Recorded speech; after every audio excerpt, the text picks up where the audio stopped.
ఓం గం గణపతయే నమః. కాజీపేట శ్వేతార్క గణపతయే నమః. మాతాపితృభ్యో నమః. అనంతానంద గురుపాదుకాభ్య నమః. పరమహంస పరివ్రాజకాచార్యులు శ్రీ శ్రీ శ్రీ మాధవానంద సరస్వతి స్వామివారి దివ్య ఆశీస్సులతో, మధుసూదనానంద సరస్వతి స్వామివారి దివ్య ఆశీస్సులతో ప్రజలందరికీ కూడా వినాయక చవితి శుభాకాంక్షలు. వినాయక చవితి అంటూ మనము మహా ఉత్సవాన్ని నిర్వహించుకుంటాం. ఆదో పూజ్యో గణాధిప. ఏ పూజ చేసినా ముందుగా తొలుత గణపతి ఆరాధన చేయాలనేటువంటిది మన ధర్మశాస్త్రం ఏ విధంగానైతే వేదాలన్నీ కూడా వాంగ్మయాలు చెప్పాయో అలా ఈ గణపతిని ఏ విధంగా ఆరాధించాలి, అసలు ఈ గణపతి నవరాత్రి వైశిష్ట్యం ఏమిటి, ఈ గణపతి నవరాత్రులలో మరి ప్రకృతి పురుషుల సంబంధంగా ఈ మట్టితో సంబంధమైనటువంటి గణపతిని ఎందుకు తయారు చేయాలనేటువంటి విషయాన్ని మనం తెలుసుకుందాం. శుక్లాంబరధరం విష్ణుం శశివర్ణం చతుర్భుజం ప్రసన్నవదనం ధ్యాయేత్ సర్వవిఘ్నోపశాంతయేత్. ఏ విధంగానైతే పార్వతీదేవి తను శివుణ్ణి తపస్సు ఆచరించి పరమశివుణ్ణి వివాహమాడిన తర్వాత తనకు మంచి బుద్ధి గలవాడు, జ్ఞాన సంపన్నుడు, శక్తివంతమైనటువంటి పుత్రుడు కావాలనేటువంటి సంకల్పంతో తన తండ్రి అయినటువంటి హిమవంత మహారాజుని నాకు సంతానం కలగాలంటే ఏమి చేయాలని కోరగా ఆ హిమవంత మహారాజు గారు పార్వతీదేవిని గణపతిని ఆరాధన చేయమన్నది. ఓంకార స్వరూపుడిగా ఉన్నటువంటి మహాగణపతి ఆరాధన చేసినట్లయితే నీకు కావాల్సినటువంటి సమస్త వాంఛలు నెరవేరుతాయని చెప్పగా శ్రావణ శుద్ధ విద్య నుంచి పార్వతీదేవి స్వయంగా గణపతి దీక్ష తీసుకొని గణపతి ఆరాధన చేసింది. అలా గణపతి దీక్ష తీసుకున్నటువంటి పార్వతీదేవి శ్రావణ శుద్ధ విద్య నుండి భాద్రపద శుద్ధ చవితి వరకు గణపతిని మంత్రానుష్ఠానం చేసి దీక్షగా గణపతిని ప్రసన్నం చేసుకొని స్వయంగా గణపతే తన పుత్రుడిగా భావించుకుంటూ తన శరీరం మీద ఉన్నటువంటి పసుపుతోటి ఒక ముద్దలా తయారు చేసి ఒక బాలుడి వలె తను ఒక రూపుని తయారు చేసింది. ఆ రూపుకి తన పుత్రుడి వలె అమ్మవారు భావిస్తూ ప్రాణ ప్రతిష్ఠ చేసినటువంటి వాడే గౌరీపుత్రుడు. ఆ గౌరీనందనుని ఈ వినాయక చవితి రోజున మనం ఆరాధించుకుంటూ ఉంటాము. ఆ గౌరీనందనుడు అయినటువంటి మహాగణపతిని మనము ఈరోజు ఏ విధంగా కొలుస్తాము అంటే గజాననుడిగా కొలుస్తాం. మరి గజాననుడు అంటే పరమశివుడు ఏ విధంగానైతే తన భార్య అయినటువంటి పార్వతీదేవి మందిరానికి వస్తున్నటువంటి తరుణంలో పార్వతీదేవి తయారు చేసుకున్నటువంటి ఈ మహాగణపతి గౌరీనందనుని తన యొక్క క్షేత్రపాలకుడిగా, తన యొక్క ద్వార రక్షకుడిగా అమ్మవారు నిలుపుకుంటుంది. అప్పుడు శివుడు తన కుమారుడు అనేటువంటి విషయాన్ని తెలుసుకోక, ఎందుకంటే పార్వతీదేవి మాత్రమే తయారు చేసుకున్నటువంటి సందర్భంలోనే తెలియకుండానే పరమశివుడు వచ్చినటువంటి ఆ తరుణంలో తన త్రిశూలంతో గణపతి శిరస్సును ఖండిస్తాడు. అలా శిరస్సును ఖండించిన తరువాత ఈ యొక్క మహాగణపతిగా తయారైనటువంటి గౌరీనందనుడి తల తెగిపోతుంది. అప్పుడు గజాసురుడు అనేటువంటి రాక్షసుడి తలను తీసుకొని వచ్చి గణపతికి గజాననుడిగా, గజముఖుడిగా, గణపతిని విఘ్న నివారకుడిగా తలను పెట్టేసి ప్రాణప్రతిష్ఠ ఈ భాద్రపద శుద్ధ చవితి రోజున చేసినట్టుగా అలా గణపతి జననం జరిగినటువంటి భాద్రపద శుద్ధ చవితి రోజున వినాయక చవితిగా మనం ఆరాధన చేసుకుంటాము. ఈ భాద్రపద మాసంలో మనం చూస్తూ ఉంటాము. అప్పుడే శ్రావణ మాసంలో గౌరీ ఆరాధన జరిగి అష్టలక్ష్ముల ఆరాధన జరిగిన తర్వాత అమ్మవారు పార్వతీ దేవి ప్రకృతిలో ఉండేటువంటి విషయంలో ఉన్నటువంటి సేద్యాన్ని అంతా కూడా అమ్మవారు శాంతింపచేస్తూ తనకు కావాల్సినటువంటి వర్షాదులను పంటలకు సంబంధించే కావచ్చు, నీరుకు సంబంధించినటువంటి విషయంలో కావచ్చు అమ్మవారు వృద్ధి చేస్తూ ఉంటుంది. అలా వృద్ధి చేస్తున్నటువంటి ఈ తరుణంలో అమ్మవారు ఏదైతే శ్రావణ మాసంలో ఆరాధనలో అనేక వర్షపాతం కూడా మనకు నమోదవుతుంది. ఆ వర్షం వల్ల అనేక చెట్ల చేమల నుంచి, గుట్టల నుంచి, మట్టి నుండి మనకు చెరువుగా, నదిగా, సముద్రంగా ఆ వర్షపు నీరంతా చేరుతుంది. అలా చేరినటువంటి ఆ వర్షపు నీటి ఒడ్డున ఉండేటువంటి ఒండ్రు మట్టితోటి పార్వతీదేవి ఏ విధంగానైతే గణపతి మూర్తిని తయారు చేసిందో అలా గణపతి మూర్తిని తయారు చేసుకొని ఈ ప్రకృతిలో సంబంధమైనటువంటి ఆక్సిజనే కావచ్చు, కార్బన్ డైఆక్సైడే కావచ్చు, ప్రతి మనిషికి కావాల్సినటువంటి ఆరోగ్య సంబంధమైనటువంటి విషయంగా ఉండేటువంటి పత్రులు 21 పత్రులతోటి ఈ రోజున గణపతిని ఆరాధించాలని చెబుతారు. ఈ 21 పత్రులు ఏవైతే ఉంటాయో ఈ 21 పత్రులతోటి 9 రోజుల పాటు గణపతిని కనుక మనం ఆరాధించినట్లయితే మనకు ఆయుర్వేద శాస్త్ర పరంగా కూడా అనేకమైనటువంటి విషమూలికలుగా ఉన్నటువంటి పదార్థాల్లో ఉండేటువంటి విషాన్నంతా కూడా ఆ నదులలో, సముద్రంలో ఉండేటువంటి తటాకాల్లో ఉండేటువంటి నీరుకు అదంతా విషతుల్యమవుతున్నటువంటి ఆ తరుణంలో 9వ రోజు తర్వాత గణపతిని ఒండ్రు మట్టితో తయారు చేసిన మట్టి గణపతిని మరియు 21 పత్రాలను అది నిమజ్జనం చేయడం వలన అందులో ఉండేటువంటి ఔషధీకృతమైనటువంటి గుణాలన్నీ కూడా చెరువులో ఉండేటువంటి విషపూరితంగా ఉన్నటువంటి గుణాలన్నింటినీ కూడా తొలగింపచేసి అదంతా కూడా అమృత తుల్యంగా మారి మనందరం కూడా తాగడానికి నీరుగా మారుస్తుంది. అలా నీరుగా మార్చేటువంటి 21 పత్రాలతోటే మట్టి గణపతిని మాత్రమే ఈ వినాయక చవితి రోజున మనం ఆరాధన చేసుకోవాలి.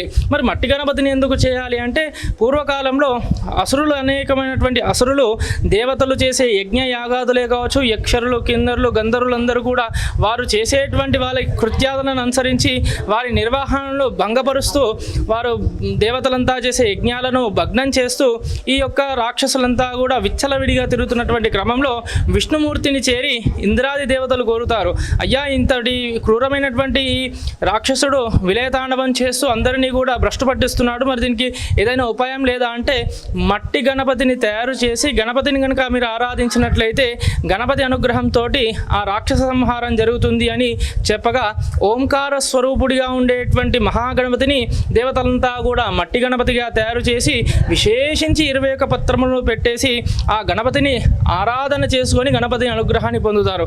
అలా గణపతి ప్రసన్నుడై ఆ రాక్షస సంహారం జరిపారు అని కూడా ఈ యొక్క కథ ద్వారా మనము ఈ మట్టి గణపతిని ఆరాధించడం ద్వారా మనలో ఉండేటువంటి రాక్షస గుణాలే కావచ్చు, చెడు గుణాలన్నిటి కూడా తొలగిపోయి మంచి బుద్ధి, జ్ఞానము, లాభము, క్షేమము కలుగుతుంది. అందుకే ఈ రోజున సిద్ధి బుద్ధి సమేతంగా ఉండేటువంటి వరసిద్ధి వినాయక వ్రతాన్ని ఆచరించాలని చెప్తారు. ఎందుకంటే వరాలను ప్రసాదించేటువంటి వినాయకుడు వరసిద్ధి వినాయకుడు. ఆ వినాయకుని మనం ఈరోజు కనుక ఆరాధన చేసినట్లయితే మనకు కావాల్సినటువంటి కోరికలన్నీ నెరవేరడానికి మంచి బుద్ధిని కలుగజేస్తూ ఆ బుద్ధి ద్వారా చేసేటువంటి కార్యాలను సిద్ధింపచేస్తాడు వినాయకుడు. తద్వారా మనము కోరిన కోరికలు నెరవేరినటువంటి సంతోషంగా మనకు లాభాన్ని చేకూర్చడంతో పాటు ఈ పత్రి పూజ మట్టి గణపతిని ఆరాధించిన ఫలితంగా మనందరికీ కూడా క్షేమదాయకంగా ఉంటుంది. అందుకే ఒక గణపతిని ఆరాధిస్తే సిద్ధి బుద్ధి మరియు లాభక్షేమాలు కలుగుతాయని చెప్తారు. మరి ఈ గణపతికి ఆరాధించేటువంటి 21 పత్రాలు ఏమిటి అంటే అందులో కొన్ని తెలుసుకున్నట్టయితే ఈ రోజు మాత్రమే మనం తులసిని ఆరాధించాలి, వేరే ఇతర రోజులలో తులసిని ఆరాధించడానికి వీలు లేదు. మరి ఈరోజు అందించేటువంటి విశేష పత్రాల్లో గణపతికి దూర్వాపత్రం, అర్కపత్రం, బిల్వపత్రం, అలాగే దాడిమి పత్రం, జామపత్రం, మామిడి పత్రం అంటూ 21 పత్రాలతోటి గణపతిని విశేషంగా ఆరాధించాలి. ఎందుకు అంటే మానవ శరీరంలో ఉండేటువంటి సమతుల్యతలను పెంపొందించుకోవడానికి, మానవ శరీరంలో ఉండేటువంటి రుగ్మతలను అంటే శ్వాసపరంగా కావచ్చు, రక్త స్రవణ కోసం కావచ్చు, రక్త పరిశుద్ధి కోసం కావచ్చు, శరీరంలో ఈ రోజులు చెప్పేటువంటి మెటబాలిజమే కావచ్చు, ఆడవాళ్ళకు సంబంధించినటువంటి PCOD ప్రాబ్లమ్సే కావచ్చు, ప్రతిదీ కూడా ఈ యొక్క 21 పత్రాల్లో ఉండేటువంటి శమీపత్రము, రావి చెట్టు, మామిడి వల్ల ఆక్సిజన్ లెవెల్స్ అన్నీ కూడా మనకు గణపతిని ఆ మట్టిలో పెట్టి మట్టి గణపతిగా ఆరాధించేటువంటి గణపతి దగ్గర సమర్పించి రోజు పొద్దున సాయంత్రం పూజించడం ద్వారా అందులో ఉండేటువంటి రసాయనాలన్నీ కూడా పూజ చేసేటువంటి సమయంలో మనం కూడా ఆస్వాదిస్తాం, ఆ వాసనని మనం కూడా పీలుస్తాము. కాబట్టి తద్వారా ఈ గణపతి పూజ చేసినటువంటి ఫలితంగా సత్సంతాన పుత్ర పౌత్రాదులు కూడా లభిస్తాయని మనకు పురాణ శాస్త్రాల్లో చెప్పబడుతుంది. కాబట్టే ప్రతి ఒక్కరు కూడా ఈ గణపతి నవరాత్రులలో తప్పనిసరిగా మట్టినే పూజించాలనేటువంటి చెప్పడానికి ఖచ్చితమైనటువంటి విషయంగా అందరూ ఘంటాపదంగా ఎందుకు కోరుతున్నారంటే కేవలం మనం ఈరోజు ఆరాధించేటువంటి ఈ మట్టి గణపతి యొక్క సంపూర్ణ ఫలితం గణపతిని నిమజ్జనం చేసిన తర్వాత మనం సమర్పించేటువంటి ఆ మట్టి గణపతితో పాటు ఆ 21 పత్రాలు ఏవైతే ఔషధీకృతంగా జలమంతా కూడా మారిపోతుందో ఆ నీరుని సేకరించి తాగేటువంటి వారందరికీ కూడా మనం క్షేమాన్ని కలిగించిన వారి అవుతాము. తద్వారా పుణ్యం లభిస్తుంది.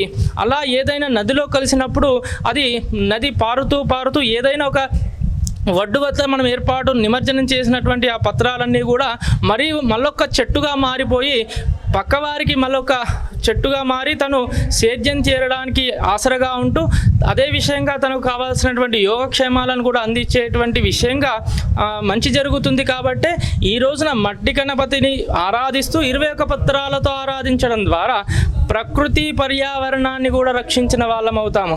మనం సంవత్సరంలో వర్షం పడేటువంటి సమయంలో హరితాహారంగా 1-2 మొక్కలు నాటితే సరిపోదు.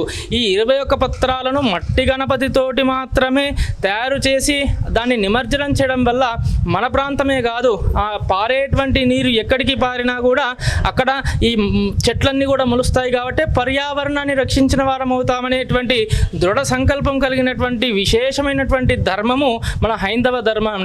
ఈ హైందవ ధర్మాన్ని, సంస్కృతి సాంప్రదాయాలను కాపాడాలి అంటే రేపటి రోజున తరాల వారికి ఈ పర్యావరణాన్ని కాపాడుతూ మట్టి గణపతిని పూజించగలండి అని చెప్పడానికి గల మూల కారణం మనతో పాటు మన రానున్న తరాల వారికి కూడా మంచి ఆక్సిజన్ అయినటువంటి చెట్లను, చేమలను అన్నింటినీ కూడా పెంపొందించిన వాళ్ళం అవుతామనేటువంటి దృక్పథంతో మన పూర్వీకులు, ఋషులంతా కూడా మట్టి గణపతిని ఆరాధించండి, మట్టి గణపతిని ఆరాధించడం వల్ల మనతో పాటు మన రానున్న తరాల వారు కూడా వాటి యొక్క పూర్ణ ఫలితాన్ని పొందుతారని చెప్తారు. మరి మట్టి గణపతిని ఆరాధించాలంటే ఎవరు దీనికి దీక్షా కంకణంగా ఉండాలి అంటే మనందరం కూడా చిన్న వాళ్ళ నుంచి పెద్దవాళ్ళ వరకు ప్రతి ఒక్కరు ఎప్పుడెప్పుడు గణపతి నవరాత్రులు వస్తాయా, ఎప్పుడెప్పుడు గణపతి సన్నిధిలో పూజలు చేసుకుందామా, స్వామికి ప్రీతికరమైనటువంటి నైవేద్యాలు సమర్పిద్దామా, స్వామికి భజన గీతాలాపనలతోటి పూజలు చేసుకుందామా అనేటువంటి విషయం మనము ఎంతో ఆనందంగా చేసుకుంటామే. ఆ ఆనందంలో భాగమైనటువంటి ముఖ్య పాత్రదారుడైనటువంటి గణపతిని, మట్టి గణపతిని మాత్రమే ప్రతిష్ఠ చేసుకొని ఆరాధించమని కోరుతున్నాము. మరి నవరాత్రులకు అంటే నవనూతనమైనటువంటి తేజము అంటే మనకు ఉదాహరణ చెప్పాలంటే నవ యువ దంపతులు అంటాము, తర్వాత రానున్న తరాల వారికి నవ యువకులు అంటాం, అంటే కొత్తదనము అని. ఈ మన జీవితంలో రావాల్సినటువంటి మార్పుకి ఈ 9 రోజులే మూలాధారంగా ఉంటాయి, ఈ 9 రోజులే మూల కారకంగా ఉంటాయి. కాబట్టి ఈ 9 రోజుల గణపతి ఆరాధనను మనం చేసినట్లయితే ఆ గణపతి అనుగ్రహంతో మన మూలాధార స్థితి ఏదైతే ఉంటుందో అది యాక్టివేట్ అవ్వడంతో పాటు మనలో ఉండేటువంటి చెడు గుణాలన్నీ కూడా తొలచిపోయి తద్వారా మనకు కావాల్సినటువంటి విశేషమైనటువంటి జ్ఞానం కూడా మనం సంపాదించుకోవచ్చు.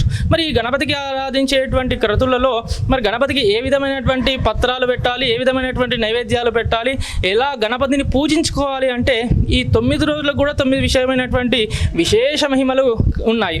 9 రోజులు మనం దేవీ నవరాత్రులు, దుర్గా నవరాత్రులుగా కావచ్చు, రామ నవరాత్రులు అలా చేస్తుంటాం. అంటే ఒక్కొక్క రోజు ఒక్కొక్క అమ్మవారిని ఏ విధంగా ఆరాధన చేస్తామో గణపతికి ఆరాధించేటువంటి పూజలో పెట్టేటువంటి 21 పత్రాలకు కూడా విశేషం ఉంది.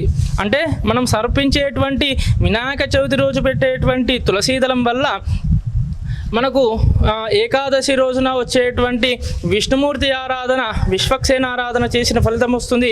గణపతికి ఈ 21 పత్రాల్లో గరికను పెట్టడం వలన, 21 పత్రాల్లో ఒకటైనటువంటి గరికను గణపతికి పెట్టడం వలన దూర్వా గణపతి వ్రతం పూజ చేసినటువంటి ఫలితం ఉంటుంది.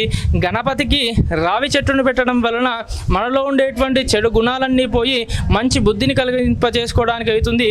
ఈ గణపతి పూజల్లో పెట్టేటువంటి దానిమ్మ పండు ఆకులు ఏవైతే పెట్టడం వలన అమ్మవారి గౌరీ గణపతిగా చేసేటువంటి ఆరాధనతో పాటు లక్ష్మీ సరస్వతి యొక్క అనుగ్రహం కూడా కలుగుతుంది. ఈ గణపతి పూజలో పెట్టేటువంటి మారేడు పత్రి, గరిక పత్రితో పాటు అర్క పత్రాన్ని కూడా పెడుతూ ఉంటాము. ఈ అర్క పుష్ప పత్రాన్ని పెట్టడం వల్ల మనలో ఈ గణపతి నవరాత్రుల్లో 3వ రోజు వచ్చేటువంటి సూర్య షష్ఠి పూజ చేసినటువంటి ఫలితం వస్తుంది. తద్వారా ఆయురారోగ్య ఐశ్వర్యాలను కలుగా చేసుకుంటాము. అలా ఈ 9 రోజులు ఒక్కొక్క రోజు ఒక్కొక్క విశేషంగా గణపతిని మనం ప్రత్యక్షంగా కాకుండా పరోక్షంగా ఆరాధన చేసుకున్నటువంటి పూర్ణ ఫలితం ఒక్క వినాయక చవితి రోజున గణపతిని మట్టి గణపతిగా తయారు చేసుకొని 21 పత్రాలతో ఆరాధించడం ద్వారా మాత్రమే కలుగుతుందనేటువంటి విషయాన్ని ప్రతి ఒక్కరూ గమనించి ప్రతి ఒక్క నవ యువకులు అందరూ కూడా మీ మండపాల్లో, మీ ఇంట్లలో, మీ వాడలో, మీ ఊర్లలో ఏర్పాటు చేసుకునేటువంటి గణపతి మండపాల వద్ద దీక్షగా అశ్లీలమైనటువంటి పాటలతోటి, అశ్లీలమైనటువంటి పదజాలాలను వాడుతూ గణపతి ఆరాధన చేయకుండా సదా భక్తి భావంతో రానున్న తరాల చిన్న పిల్లలకు నేటి నవయువకులైనటువంటి మీరే వాళ్ళందరికీ మార్గదర్శకాలు. కాబట్టి మీరు ఆచరించడం ద్వారా మీ తర్వాత పిల్లలకు కూడా ఈ వినాయక చవితి అంటే ఏంటిది, ఈ వినాయక చవితిలో వాడేటువంటి పత్రాల విశిష్టత ఏంటిది, ఈ వినాయక చవితి 9 రోజులు ఆరాధించడం వల్ల మనకి ఏ విధమైనటువంటి లాభాలు, సిద్ధి బుద్ధులు కలుగుతాయి అనేటువంటి విషయాన్ని చెప్పిన వాళ్ళు అవుతారు. గణపతి తత్వాన్ని తెలియచేయండి. గణపతి అంటేనే గణాలకు అధిపతి, అంటే మనలో ఉండేటువంటి కామ క్రోధ మద మోత్సాహాలకన్నిటికీ కూడా గణపతి అధిపతి.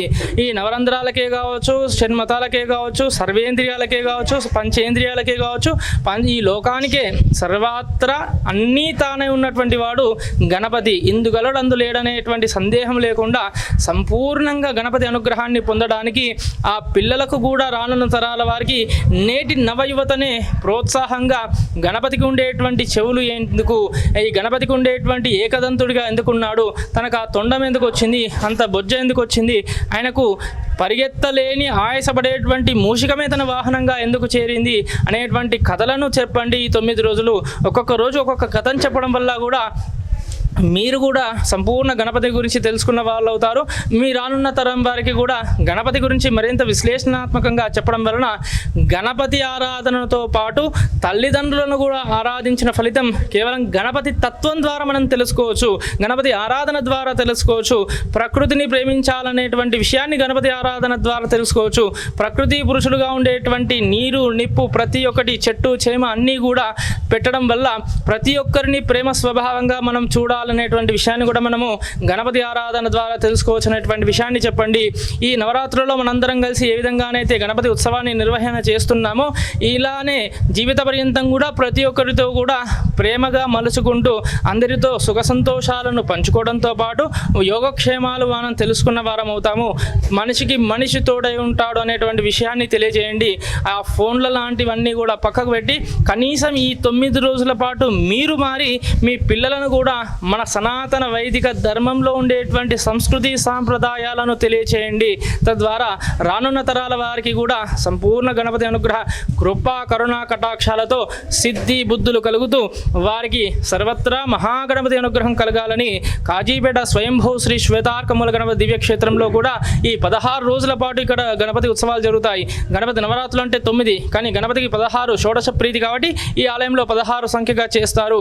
ఇందులో ఈ నవరాత్రుల్లో ఆరాధించేటువంటి అతి విశేషంగా ప్రతి ఒక్కరు కూడా ఈ యొక్క ఏకవింశతి పత్రాల్లో ఉండేటువంటి జమ్మి పత్రము కావచ్చు, ఆ తర్వాత అశోక పత్రమే కావచ్చు, ఇవన్నీ గణపతికి మనం సమర్పిస్తామే. అవి ఎందుకు అంటే మనలో ఉండేటువంటి అలక్ష్మీ బాధలు, మన ఇంట్లో కావచ్చు మన ఒంట్లో కావచ్చు ఉండేటువంటి అలక్ష్మీ బాధలు, అశాంతి అంతా కూడా తొలగిపోవడానికి ఈ జ్యేష్ఠాదేవి పూజ అనేటువంటిది విశేషంగా జరుగుతుంది. ఆ జ్యేష్ఠాదేవి పూజ కేవలం మన కాజీపేటలోని శ్వేతార్కమూల గణపతి స్వామి దివ్యక్షేత్రంలో విశేషంగా జరుగుతుంది. కావున భక్తులంతా కూడా ఈ యొక్క గణపతి నవరాత్రులను సుఖ సంతోషాలతో ఆరాధన చేసుకొని సంపూర్ణ గణపతిని మనస్ఫూర్తిగా ధ్యానించి ఉత్సవం వలె గణపతిని ఆరాధించండి. ప్రతి ఒక్కరు కూడా మంచి బుద్ధి కలగాలని, ప్రతి ఒక్కరికి కూడా ధర్మ సంస్థాపనగా సంస్కృతి సాంప్రదాయాలు ప్రతి ఒక్కరికి తెలియజేయాలని, మట్టి గణపతిని మాత్రమే ఆరాధించాలని మరలా తెలుపుతూ నా వానికి సెలవిస్తూ మా గురుదేవుల యొక్క సాష్టాంగ నమస్కారాలు సమర్పిస్తూ శ్వేతార్కమూల గణపతి మహారాజుకి జై.